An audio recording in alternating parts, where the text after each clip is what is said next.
Bismillah ar-Rahman ar-Rahim. Assalamu alaikum and good morning. Chief of Army Staff, and Kamal Javed Bajwa, our distinguished speakers, both who've traveled from around the world and from within Pakistan, the diplomatic corps, ladies and gentlemen, I once again wish to thank you for attending the Islamabad Security Dialogue. This may be repetition for some of you who were here yesterday in the Prime Minister's inaugural address, but let me just quickly recount why we are here. Why does the government of Pakistan feel the need to sponsor and host such a dialogue?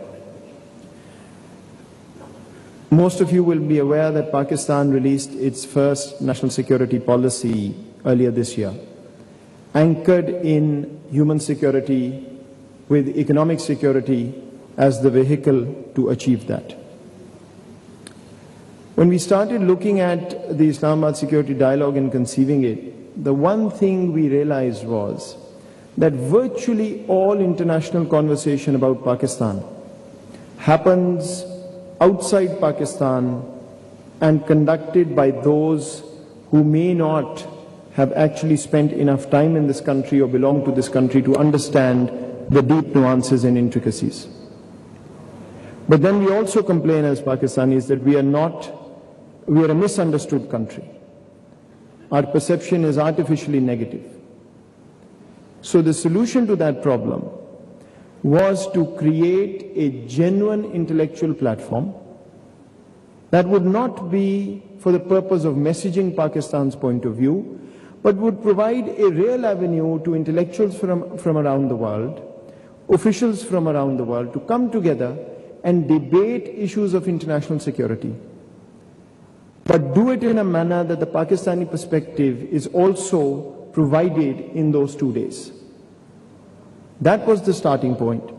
It's the second iteration. We started this last year.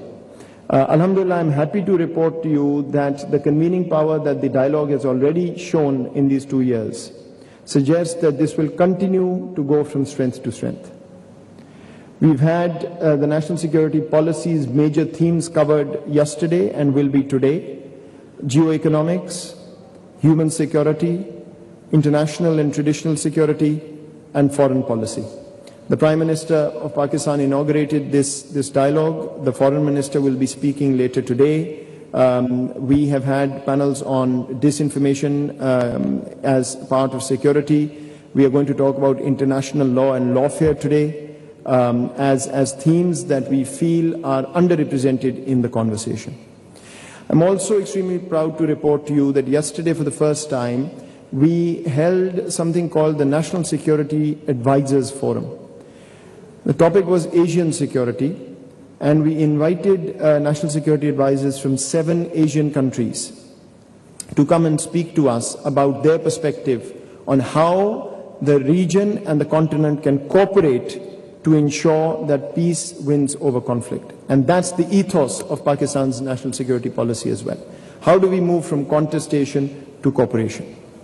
So once again, I want to thank all of you for being here, and I hope that you will continue remaining engaged with this dialogue, because I want to inform you to conclude that we've decided that this annual dialogue will be supplemented by monthly mini events hosted by the Islamabad Security Dialogue on various aspects of national security, but we'll take a slice at a time every month and have a debate on how we move forward on that particular aspect that we focus on in that particular month. We are going to involve not only intellectuals and officials in that conversation, but a special focus on Pakistan's university students, because that's the future of the country, and we're going to involve them directly into this conversation. So thank you once again, and you will enjoy, I'm sure, what the Army Chief has to say.